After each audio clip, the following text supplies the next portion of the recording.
Welcome back to another high energy episode of Invest in Yourself, the Digital Entrepreneur Podcast. I am, of course, your host with the most, Phil Better. And today's guest is a powerhouse in the world of sales leadership, bringing nearly 2 decades of expertise into building and leading top performing sales organizations. There's someone who doesn't just talk the talk, they walk the walk. They've optimized underperforming teams, built 2 sales organizations from scratch, something a little easy, consistently cultivated environments where sales teams don't just meet their goals, they shatter them. This guest's leadership philosophy is rooted in advocating for and empowering their teams, fostering trust culture and mentorship, while delivering best-in-class customer service. With our track record of mastering everything from inside and outside sales leadership to strategic planning, compensation design, CRM optimization, and C-level presentations, this guest has done it all and then some, specializing in solutions across domains like cloud, DevOps, IT security, and more. They're not just about selling, they're about evangelizing solutions that drive real impact. A firm believer in the one team approach, they excel at aligning cross-functional goals to drive business success. So get ready to have an inspiring conversation with our guest, Matt. Matt, welcome to the show. Phil, thank you so much for having me. I appreciate all the kind words. Thank you so much. You're very welcome. When we connected over through Kidcaster, and they're like, we have this amazing person for you. We want you to have Matt from Onwell. And I'm like, I'm reading through your bio, and I'm like, yeah, I want to have Matt because he's an awesome guy. He's done so much in your journey as an entrepreneur. So thank you for being here. I'm going to jump straight into the first question, like always. What made you decide to be an entrepreneur? What made you throw off the shackles to try and do it yourself and be a boss? It's a great question. And I think I got to a point in my career where having a job and having a role within a company was just no longer enough for me, right? I believe I'm attracted to and gravitate towards opportunities that are a build of some sort, right? I've done, as you mentioned, kind of a number of cold start sales organizations, hiring number one and number two, all the way up to however many sales folks. And when I realized that that's what my passion was or is, right, which was probably 2005, 2008, somewhere in that neighborhood, it really clicked that although I was working for a company, I was looking for entrepreneurial latitude to go build a business or a business within a business. And so I've intentionally sought out those types of opportunities in my career. Give me a sketch on a whiteboard or a strategic plan on a cocktail napkin with the right visionary founder or visionary CEO and who's going to support me and mentor me and guide me. And those are the opportunities I have intentionally sought out in my career, right? So that's one kind of answer to your question. The other answer, though, is, I was working for a big tech company at right in the mid 2010s, and this company was doing like $25 billion a year in revenue, something ridiculous, right? And my team, I was very, very proud of what we did and what we accomplished together. We were doing somewhere between 60, 70, 80 million a year in sales. And I said to myself, I've loved building this, but honestly, we're like a rounding error, right? This company is still going to do fantastic. And my team put up a goose egg, which has never happened, right? I was like, how do I take that level of significance that I want to have, that contribution that I wanted to make, and really magnify it? And then I had a conversation with myself like, Matt, you've done an amazing job in your career taking opportunities to build companies. How do you build something for yourself, right? And so I started to go down the rabbit hole of looking at franchise opportunities, business opportunities, so on and so forth. And then on a fishing trip, I had a great conversation with a buddy of mine who's still my mentor to this day, and he told me about investing in real estate. And he netted it down to the point where I was very confident in my ability to continue to be a successful sales leader, but build a business that I could run from this, right? And I kind of ran with that. And I got really, really passionate about it. And he opened some doors for me. And, since then I've acquired, you know, what I'm a very proud a portfolio of multifamily real estate that I'm very, very proud of. Recently took the dive into storage, and I applied my leadership skills, delegation, accountability, strategic planning, budgeting, all the stuff that I was doing at my 9 to 5, and applied it to that business. And now I manage managers, right? And so it really doesn't interfere with my day job, my responsibilities to grow companies, but I have a business that I have my thumbprint on, and a bunch of equity and a bunch of real tangible assets that will be the future legacy and financial future for my kids. I love that. I love how you're staying one foot in the, semi-entrepreneurial world, which I find sales pretty much an entrepreneurial venture. You have the security of a company, but you're all on your own and you have to That's do right. your own job. And you building building those teams so that it just reflects great on you. And like you said, it was a rounding error, but to some people that rounding error is their yearly their decade worth of sales. But I love how you saw what you were doing and you're like, I need to do more. Hmm. And then you decided to venture off into what I see most 9 to 5ers dip their toe in when they decide to become entrepreneurs. It's the real estate world. And I'm curious because in Canada, I'm a Canadian. The real estate world is somewhat looking like 2008. How you guys down in the States had a wonderful 2008 when it came to your financial, the housing market and all that. I don't think we're as bad with the AAAs and all that situation, but I do see like the owners being overextended and similar to what it was in the States. My question to you, you got into it after the '08 crash where everybody was pretty much like burnt, what what solidified you, or what was able to convince you that it was a safer bet to go back into the real estate market given how crazy the '08 market was? That's a great question. To me, and to many other successful investors that I know, buying real estate is not buying real estate. Buying real estate is buying a business, right? So you come back to, how does being a leader inside of a business have transferable skills to, building wealth? And there's a huge transferable skill set right there. And so when I look at a piece of real estate, I look at it from, the initial cost, the ongoing maintenance. There's a math equation around it, right? And so I need to get very, very comfortable with the math.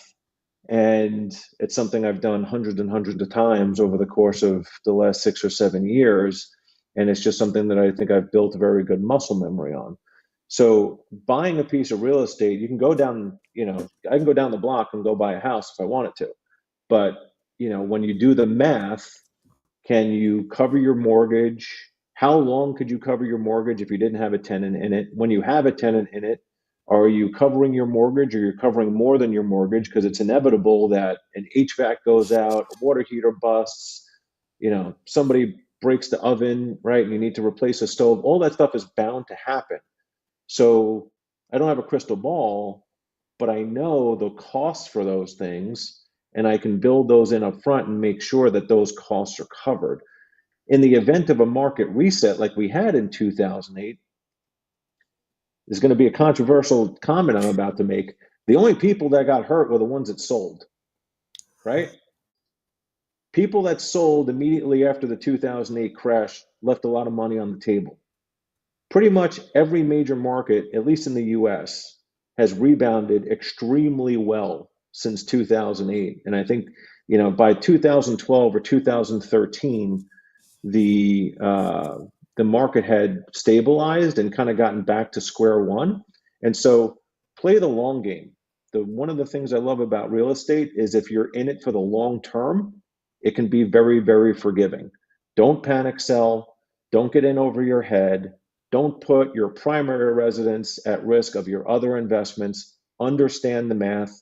Plan for the worst case scenario. You may not do as many deals as other people are, but you're going to do ones that you can go to sleep at night not worrying about and still end up, providing for your financial future. I love that. It reminds me of what my mentor Lloyd Ross says about investing in the stock market. It's the exact same thing. If you invest in the proper businesses, you understand the long term. You'll be a Warren Buffett, and you don't have to worry about being Hobo Joe outside. Um, but I like that approach, and I don't see it as a controversial thing. Maybe today it is controversial because a lot of people are still feeling the pain from '08. But it is true. It's a long. If you're going to invest, it's a long term game. It's not short term. Um, Unicorns don't really exist for a reason. um, with you balancing, your budding real estate empire and being the head of the sales on Onwell and building the team of sales here at Onwell, uh, how do you find the time to balance? Because that's a big thing for budding entrepreneurs, still keeping their feet in the 9 to 5 and building their business, even if it is through the cell phone. Um, there's still that time where you have to dedicate, plus the family and social responsibilities. How do you find the time to, or how did you learn to balance all that? Fantastic question. I learned through a lot of pain. So when I started to get aggressive in buying multifamily assets back in 2016 or 2017, we were self-managing for a while. And it just got to the point where it was brutal. And I remember on a Mother's Day weekend many moons ago, I got a call from a tenant and like their tub was leaking or their shower was leaking or something. And I like grabbed my toolbox on a Sunday afternoon on Mother's Day and like ran an hour away, drove an hour away to go try and fix this thing on my own, and realized that that wasn't going to scale, right? So again, thinking back to my sales leadership journey, how do I embrace the concept of delegation and kind of hand those responsibilities off? So hired a property manager, et cetera. And I think there's those types of strategies and tactics that you can apply to really free yourself up from the day-to-day minutia and allow you to focus on what's important to you. So I think there's the delegation piece, there's building organizations. I have fantastic partners that we've done a great job um, doing role identification, right? So I trust them to go run their parts of the business. We pick each other up where necessary, and we manage to come together once a week and download and get debriefed on the metrics and the KPIs and the action items, et cetera. And so I make that 30 to 60 minutes work on outside of work time, and it works, right? But it's up to the individual identifying what is important to them, right? And I think you have to lay out your priorities and then hold yourself accountable to being successful in each of those priorities, right? So my question was, how do I continue to pursue my career and build organizations at high growth companies while maintaining a family life, getting married in 7 months, and invest in my relationship, be present in my relationship, be at my kids' soccer games and volleyball games. I've never missed one. maybe one, out of 6 or 7 years at this point, and maintain the growth of my portfolio, right? But I know that each of those are priorities to me. So I time block, I manage my priorities, I delegate, I trust other people to do their jobs. And when I sit down with my calendar, and I have a shared calendar with my fiance, I obviously have my work calendar, I have my podcast calendar, etc. Like nothing overlaps because I need to be present in each one of those activities, or else no area of my life is getting the full version of me. It's not easy to do. It took me a long time to get here, but there are without a doubt days, and my fiance will tell you, like I'm in front of the computer until 6 on client calls, 6:30 on client calls, and then I flip the switch and I go start the barbecue, and I start to get dinner ready, and then after dinner, like I send the kids up to get shower time, and I get an hour worth of couch and conversation time with the kids before they go to bed. And if I have something to do for business, either a customer follow up, a project I'm working on, I can work on that after they go to bed. But it's that level of rigidity and dedication and accountability to what's important to me that allows me to manage those time blocks. Sorry I for the love long winded that. answer. No, that's a great answer because a lot of people are probably wondering, like you said, you had your family, you have your business, you have your side hustle, you have your other products, projects that you have as a human being, because you're not just an employee, you're a well-rounded individual. And a lot of people are struggling with that. Like you said, it took you a long time to get to figure out the solution. So having that, provided, like, hey, time blocking is important.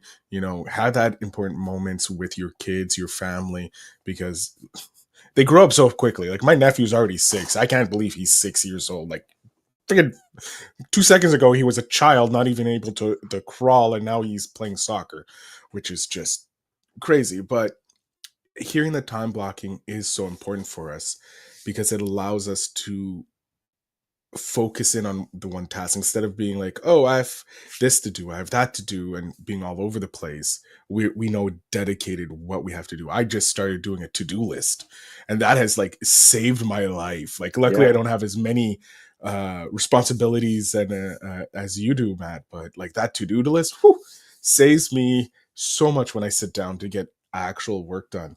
um Yeah. Let me just jump in. You gave Please. me kind of a light bulb moment there, Phil.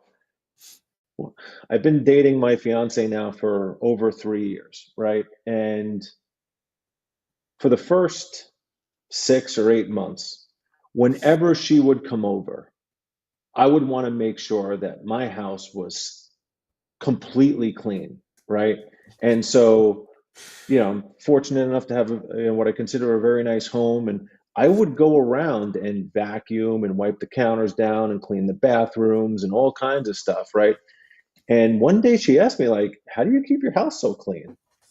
I'm like, "I do it." And she's like, "Why don't you just hire somebody?" And I was like, "Wow, I haven't thought about that, right?" And so I always thought it was going to be this like very expensive commitment, and I mean it costs money. But I just finished reading "Buy Your Time Back" by Dan Martell, and he echoes this in the book. And so you got to find the things in your life that you don't get energy from, and find cost-effective ways to delegate those responsibilities. So I think my home cleaning crew, they come twice a month, and I think it costs me $150 every time they come, right? They're like two people, and they spend 4 hours here cleaning everything, right? And so I was doing all that work by myself. And then one day, like they did a great job, and I like gave them a tip. I think it was 25 or $50 or whatever. And since then, now they voluntarily fold the laundry that I left in the dryer, right? So it's like those little marginal increases to help someone have a brighter day, right?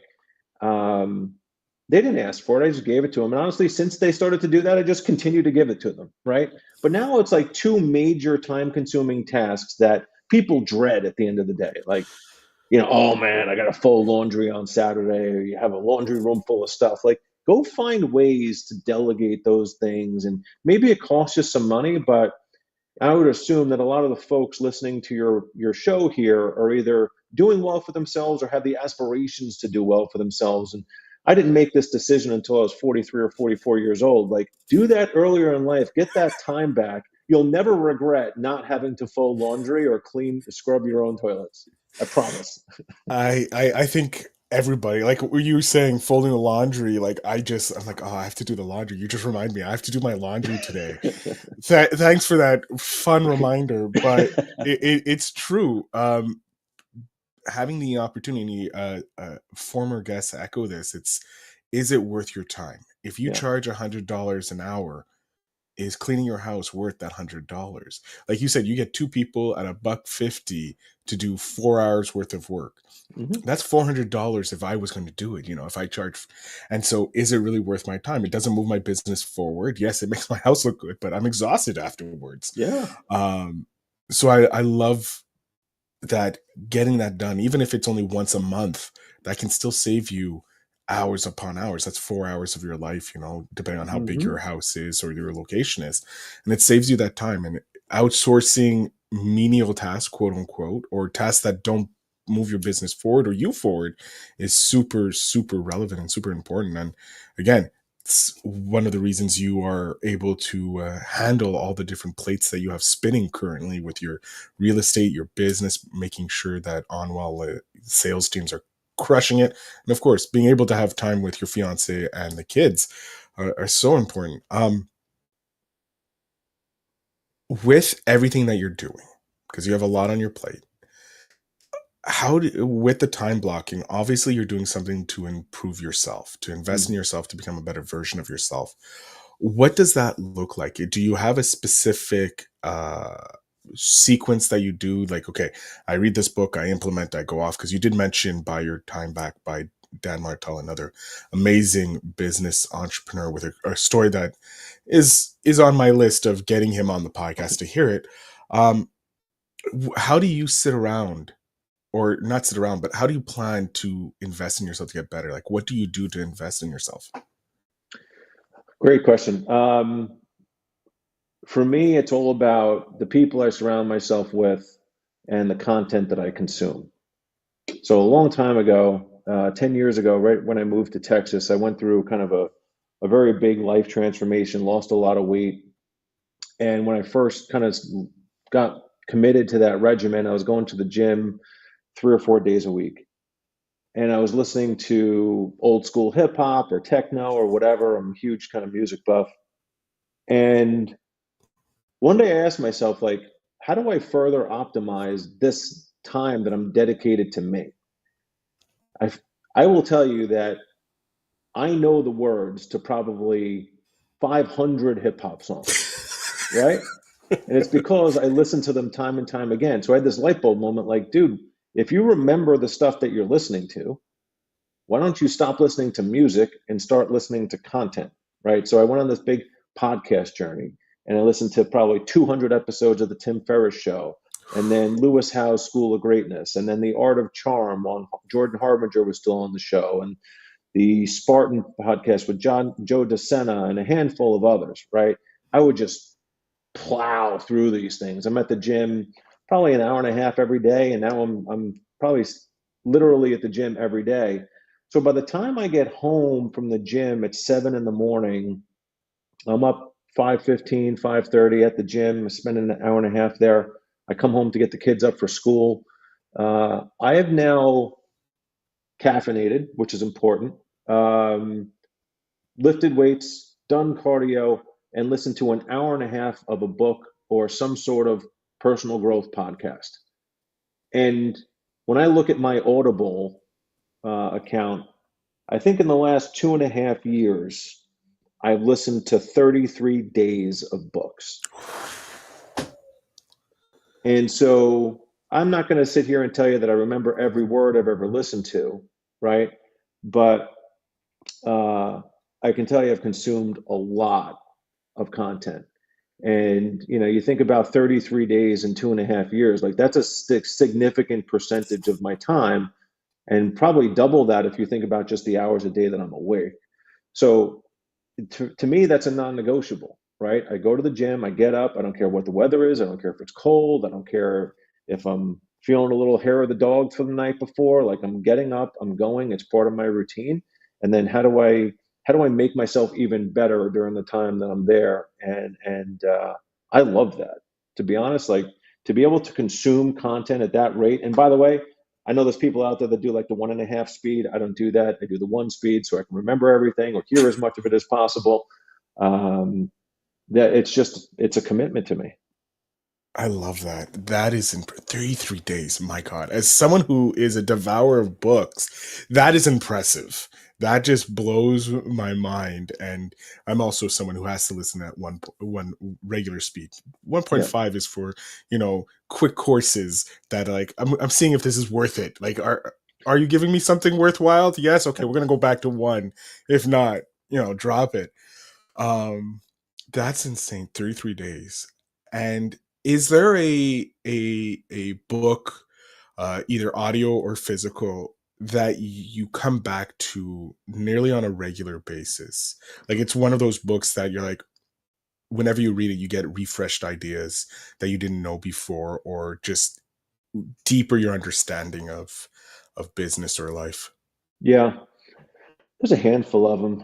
I think the Seven Habits of Highly Effective People. I actually read that one, in physical print probably 20 years ago, or almost 20 years ago, and that's one that I just continue to refer back to. And every time I skim through it, I have so many light bulb moments. Uh, there's two books that I think have been influential to me from an entrepreneurial perspective and a leadership perspective. The first one is Phil Jackson's 11 Rings. So that book, to me, really kind of helped me understand that leadership is a very individual journey. And for Phil to have managed and coached such huge personalities like Jordan and Pippen and Kobe and Shaq and all the other folks that I'm probably not remembering right now, and how he brought his own brand of Buddhism and appreciation for other cultures into the locker room and really kind of allowed his players to work through conflict on their own. Uh, that was very, very inspiring to me. The other one that I continue to be in awe of this person is Winner's Dream by Bill McDermott, who's now the CEO of ServiceNow. I didn't know Bill grew up in Long Island, probably 20 miles from where I grew up. And I used to go to Amityville, New York all the time when I lived in New York. The journey that man went through, right? He told the story about his house flooding and on his way to like his first ever copier sales interview, and ultimately how he became the CEO of SAP. It doesn't go into his new career at ServiceNow, but that man is amazing. And I would say that anyone interested in understanding the journey from a transactional sales environment into becoming the CEO of two of the world's largest enterprise technology brands, go buy that book right now, and you're never going to regret Well, I just have two more books to add to my list it. of books. Phil Jackson, I've been looking at, given that he's been, especially with the Last Dance dropping like 2 3 years ago. Yeah. He's definitely been back on my radar, and this Winter's Dreams. I'm going to be definitely looking at that. That seems to be a very interesting book to read. Where do you see yourself in 10 years? Just quickly. Um, I don't know, honestly. Like, I part of me says that, I hope to, you know, do very well with my sales leadership career, have a couple of exits, and be kind of a full-time investor by then, whether into companies or real estate. Um, but I also have this undying passion for building businesses. And, am I, in a CRO or CEO type role where, I'm able to design and execute a strategic vision. Either one of those options to me is very, very viable and very, very interesting. Um, 10 years from now, I want to see the kids graduating from college and starting lives of their own, and hopefully taking lots and lots of vacations with my stunning fiance, then to be wife, and having a grand time together. I love a great, like nearly a solid plan, but it's still a great, like, you have your key moments that you want, but the rest is open to interpretation, which I love because it's so important.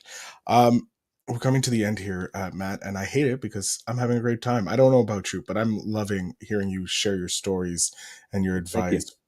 But going to something that's really close to my heart, your 10-year-old self. Mm. Got Matt right beside me. He's a great kid, lots of fun. But what's one piece of advice you would love to be able to hand back to your 10-year-old self that they could maybe have a simpler time of life? A simpler time of life.